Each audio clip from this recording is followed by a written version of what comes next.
ನಮಸ್ಕಾರ. ಆರೋಗ್ಯ ತತ್ವಕ್ಕೆ ಸ್ವಾಗತ. ನಾನು ನಾಗರತ್ನ, ಮೇಲಿನ ಮನೆ. ಕೆಲವರಿಗೆ ಕತ್ತು ಹಿಡ್ಕೊಂಡ್ಬಿಡುತ್ತೆ, ಒಂಟೆ ಕುತ್ತಿಗೆ ಅಂತ ಹೇಳ್ತಾರೆ. ಹೀಗೆ ತಿರ್ಸ್ಲಿಕ್ಕೆ ಆಗೋದಿಲ್ಲ, ಏನೂ ಮಾಡ್ಲಿಕ್ಕೆ ಆಗೋದಿಲ್ಲ. ಅವ್ರು ಹೀಗೆ ತಿರುಗ್ಬೇಕು ಅಂತಂದ್ರೆ ಫುಲ್ ಹೀಗೆ ತಿರುಗ್ಬೇಕು, ಫುಲ್ ಹೀಗೆ ತಿರುಗ್ಬೇಕು. ಹೀಗೆ ಕುತ್ತಿಗೆನ ತಿರ್ಸ್ಲಿಕ್ಕೆ ಆಗೋದಿಲ್ಲ. ಕುತ್ತಿಗೆ ಹಿಡ್ಕೊಂಡಿರುತ್ತೆ. ಈ ಭುಜಗಳ ಇಲ್ಲಿ ಫುಲ್ ಹಿಡ್ಕೊಂಡ್ಬಿಡುತ್ತೆ. ಕೆಲವರಂತೂ ಬೆಲ್ಟ್ ಹಾಕೊಳ್ತಾರೆ. ಇದಕ್ಕೆ ನಾವು ಏನ್ ಮಾಡ್ಬೇಕು? ಈ ಆಕಾಶ ತತ್ವ ಅಂದ್ರೆ ಪರ್ಪಲ್ ಕಲರ್ ಇಂದ ಇದನ್ನ ನಿವಾರಣೆ ಮಾಡ್ಕೊಳ್ಳೋದು ಹೇಗೆ ಅಂತಂದ್ರೆ, ನೋಡಿ, ಬಲಗೈ ಕಿರುಬೆರಳು ಇದು ನಿಮ್ಮ ಕತ್ತಿನ ಭಾಗ. ಬಲಗೈ ಕಿರುಬೆರಳು ಈ ಕತ್ತಿನ ಭಾಗಕ್ಕೆ ನೀವು ಪರ್ಪಲ್ ಕಲರ್ ಹಚ್ಬೇಕು. ನೀವು ಇಲ್ಲಿ ಫುಲ್ ಹಚ್ಬೋದು. ಈ ಮೊದಲನೇ ಜಾಯಿಂಟ್ ಫುಲ್ಗೆ ಪರ್ಪಲ್ ಕಲರ್ ಹಚ್ಬೋದು, ಅಥವಾ ಈ ಫುಲ್ಗೂ ಇಷ್ಟಕ್ಕೂ ಹಚ್ಬೋದು.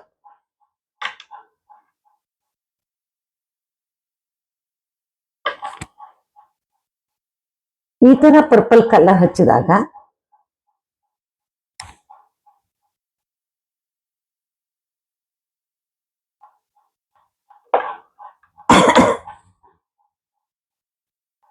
ನಿಮ್ಗೆ ಇಲ್ಲೇನಾಗುತ್ತೆ ಅಂತಂದ್ರೆ ಸ್ಪೇಸ್ ಕಡಿಮೆ ಆಗತ್ತೆ. ಸ್ಪೇಸ್ ಕಡಿಮೆ ಆಗಿ ನಿಮ್ಗೆ ಹಿಡ್ಕೊಂಡಿರುತ್ತೆ, ತಿರುಗಿಸ್ಲಿಕ್ಕೆ ಆಗ್ತಾ ಇರಲ್ಲ. ಸ್ಪೇಸ್ ಜಾಸ್ತಿ ಆಗತ್ತೆ. ಆಕಾಶ ತತ್ವವನ್ನ ಜಾಸ್ತಿ ಮಾಡ್ತಕ್ಕಂಥದ್ದು. ಸ್ಪೇಸ್ ಜಾಸ್ತಿ ಆದಾಗ ನಿಮ್ಗೆ ಅಲ್ಲಿ ಆರಾಮಾಗಿ ಮೂವ್ಮೆಂಟ್ ಮಾಡ್ಲಿಕ್ಕೆ ಆಗುತ್ತೆ. ಯಾಕೆಂತಂದ್ರೆ ಆಕಾಶ ತತ್ವ ಫ್ಲೆಕ್ಸಿಬಿಲಿಟಿಯನ್ನು ಉಂಟು ಮಾಡುತ್ತೆ. ನಿಮ್ಗೆ ಆ ಮಧ್ಯ ಸ್ಪೇಸ್ ಅನ್ನ ಕ್ರಿಯೇಟ್ ಮಾಡಿ ಅದು ಚಲನೆಯನ್ನು ಉಂಟು ಮಾಡುತ್ತೆ. ಅಲ್ಲಿ ಆರಾಮಾಗಿ ಅವಾಗ ಕುತ್ತಿಗೆ ತಿರ್ಗಿಸ್ಬೋದು. ಇದು ಕೂಡ ನೀವು ಹಚ್ಕೊಂಡು ಅರ್ಧ ಗಂಟೆ ಒಳಗೆ ನಿಮ್ಗೆ ಕುತ್ತಿಗೆ ನೋವು ಕಡಿಮೆ ಆಗುತ್ತೆ. ನೀವು ಹಚ್ಚಿ ನೋಡಿ ಬೇಕಿದ್ರೆ. ಇದ್ರ ಜೊತೆಗೆ ನೀವು ಇನ್ನೂ ಎಫೆಕ್ಟಿವ್ ಆಗಿ ಮಾಡ್ಬೇಕು ಅಂತಂದ್ರೆ ಭೂತತ್ವವನ್ನು ಕೂಡ ಕಡಿಮೆ ಮಾಡ್ಬೋದು. ಅದು ಬಲಗೈ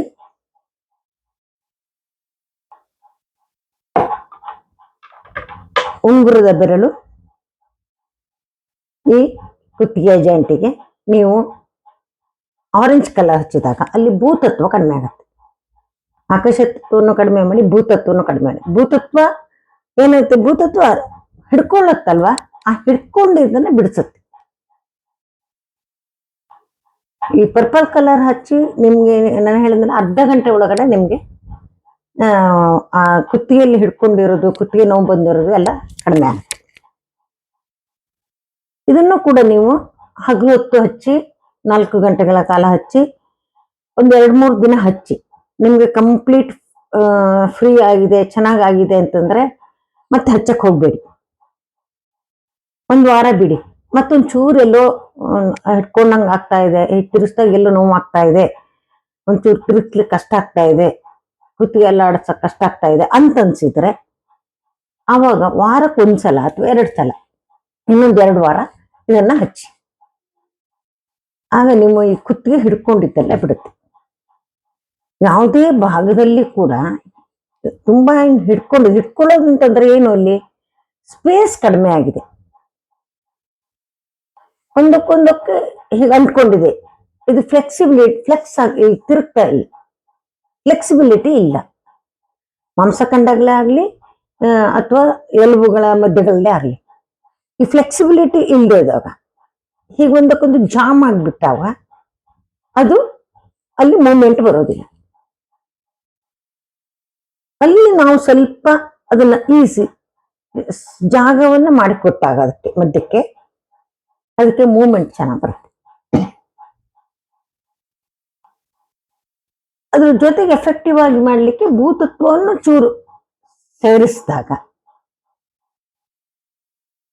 ಭೂತತ್ವವನ್ನು ಕಡಿಮೆ ಮಾಡುವಂತ ಕಲರ್ನ ಬರೆದಾಗ ನಮಗೆ ಡಬಲ್ ಎಫೆಕ್ಟ್ ಆಗತ್ತೆ.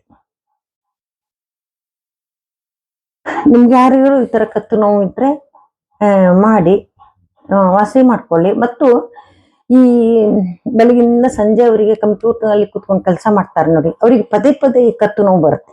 ಒಂದೇ ಕಡೆ ನೋಡ್ಕೊಂಡು ಒಂದೇ ಇದ್ರಲ್ಲಿ ಆಂಗಲ್ ಅಲ್ಲಿ ಕುತ್ಕೊಂಡು ಕೆಲಸ ಮಾಡ್ತಾ ಇರ್ತಾರಲ್ಲ, ನ್ಯಾಚುರಲಿ ಇಲ್ಲಿ ಏನಾಗುತ್ತೆ ಅಂತಂದ್ರೆ ಇಲ್ಲಿ ಚಟುವಟಿಕೆ ಕಡಿಮೆ ಇರುತ್ತೆ.